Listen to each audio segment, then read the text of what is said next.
Alright, so add on to my story, yeah. So these times when this was going on, yeah, I used to live in Forest Hill, right? We used to live on the third floor, and my little brother, yeah, he dropped from the kitchen window, yeah, when I was about 9. He dropped out the kitchen window, bro.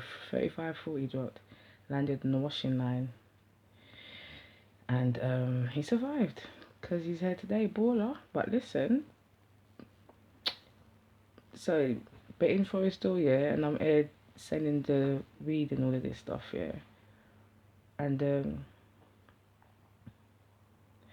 just to clarify, yeah, just to clarify, it wasn't just my parents that were on crack. To get me, everybody was on crack. Like everybody, so Catford, yeah, it was just rife. You get it, and then like it moved on to cocaine. So, and like it's like, oh, so what's that got to do with blah blah blah blah? Like let me just tell the whole story in it. So that boom now, yeah, like if you don't know, if you don't know what crack smells like or all of these things, yeah, right, you're a child, innit? You're oblivious, innit? So you've got your own trying to hide the fact that you're stealing weed. Like my heart was racing. I was thinking, you need to explain, brother. You need to explain. Like as a kid, yeah, your heart's always racing because you're lying, you're stealing. Do you get it? And then you always got to like keep it away from these people, not even knowing that these people are trying to keep something away from you. So like my mum weren't trying to put it in my face that she's a cracker. She would hide and do these things in her room. Do you get it? You would just smell the smell. So then it got to a stage where the father of my child, of my first son, he ended up meeting my brother. I'm filming. He ended up meeting my brother, and they ended up getting into a friendship. So it was them three, and me and one next girl and one next girl. Yeah. So it wasn't like my mum beat us or anything. It wasn't like that, you get me? It was just that there weren't no food in the house and all of this stuff. And that my brother used to always tell people that I was lying, do you get it? Do you know what? And I was sitting in my house racing, I'm thinking, now you've got to explain yourself. And I'm saying, but it's kind of self-explanatory. Because if anybody that knows my brother, they'll be like, oh, he openly confesses that he's the candy man.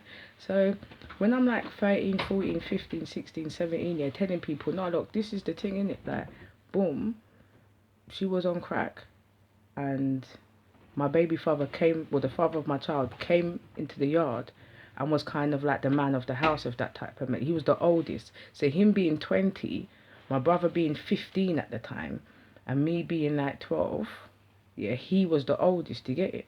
So we looked at him like he's the protector, do you get it? Like, my uncle, yeah, the one that calls me Bookie, he was angry. One day he came and he caught us in bed, yeah, not naked or anything, yeah, but he was fully clothed and that. He was going mad. He was like, but obviously I'm a child. I don't understand, innit? I'm not thinking that. Anyway, no one don't know that my baby father's called Stacy. Yeah, he's called Stacy. Yeah, I'm gonna start calling him by his name here because he doesn't even deserve to be called the father of my child, baby father. He needs to be called Stacy. Stacy Darren Williams. Yeah, but that's who my baby father is, and no one don't know this. Literally, no one don't know. Like. I used to say to people, used to say to me, "Who's your baby father?" And I used to be like, "Stacey." And they'd be like, "The one from Ladywell." I'd be like, "No, not the one from Ladywell." What a thing! every time, every time. And I'd be like, "No, not him." You get it? Like my Stacey from Catford, yeah. But I'm not gonna call the other people's name here. But they used to rob.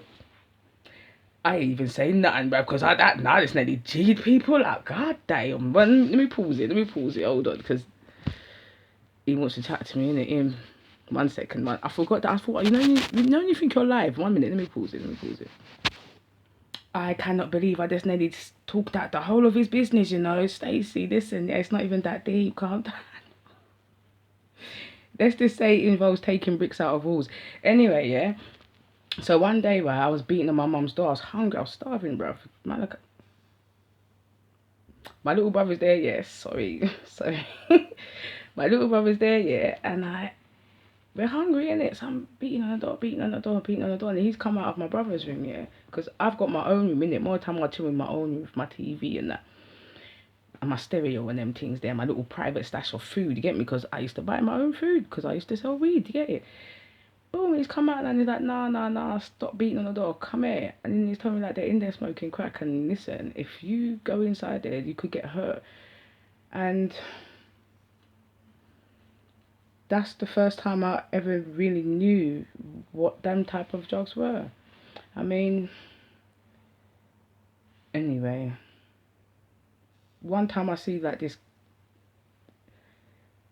my uncle was moving nuts here, and because my nan's a G, yeah, I'm more like my nanny Dice, honestly. That's why people don't mess with me. That's why this guy he was scared to ask me if I was pregnant, and I was like, he's a big man, Rasta, proper big man, and he was like, well, I was so scared. I knew you was pregnant, but I didn't want to ask you, and I was like, why? And he's like, because I was scared.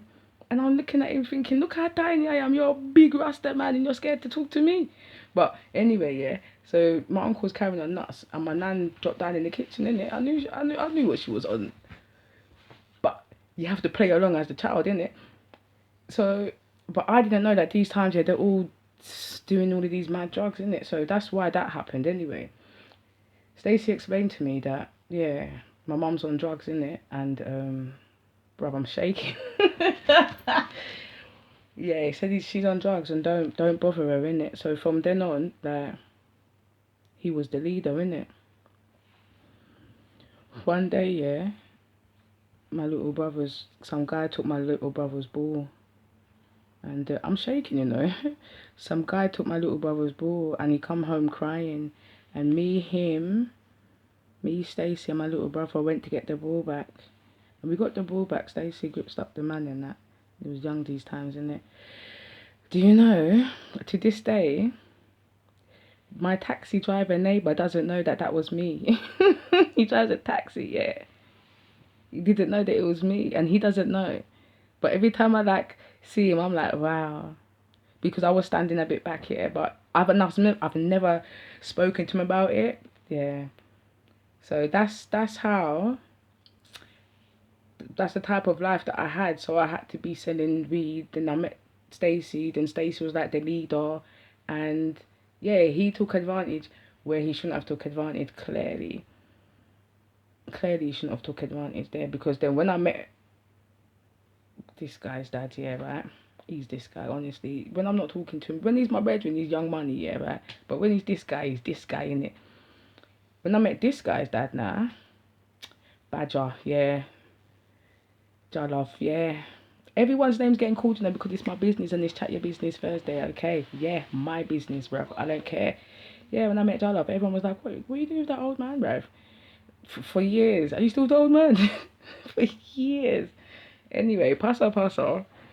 You don't know how that one ended up, in it. And if the viewers, let's just say EastEnders, all of them, yeah, proper saga it ended up. That's why I live in Birmingham on my ones. Away from everybody. Because everybody's got issues, yeah, and everybody's got problems, yeah. But you see, when your problems and your issues start to impact on other people's life, that's when you need to start looking at yourself and saying, do you know what, I need to fix this, change, or remove myself from the situation, so I don't spill all my shit onto other people. Do you get it? And I'm glad.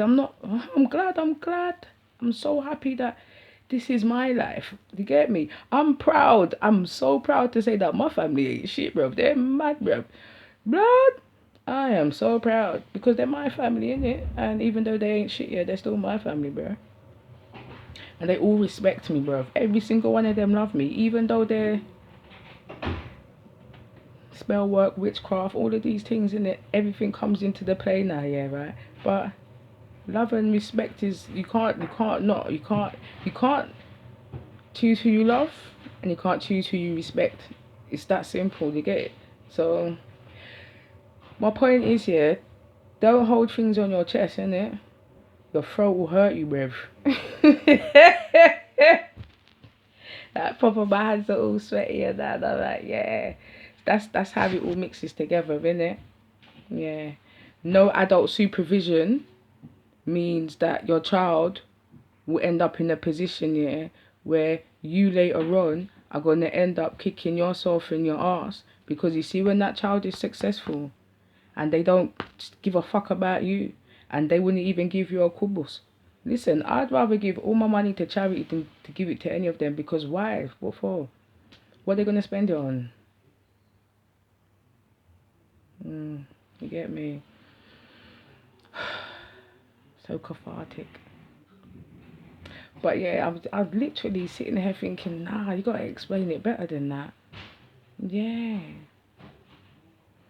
Amsterdam reading. That's what I was meant to remember. Straight from Amsterdam in the box, fresh, compressed.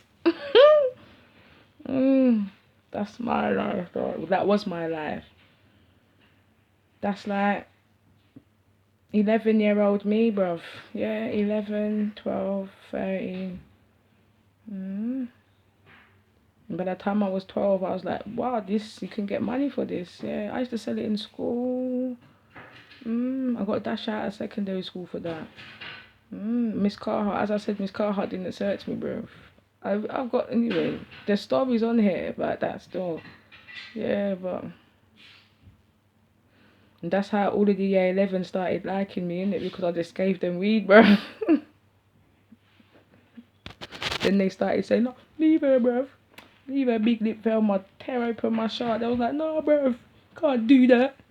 Get me, you can't do that to the plug. I was the plug. But yeah, see? Crofton Park. That school was mad. 98, 99. Anyways, 11 minutes and 42 seconds. That man's out. I feel so much better. Take care, guys. Ooh, ooh.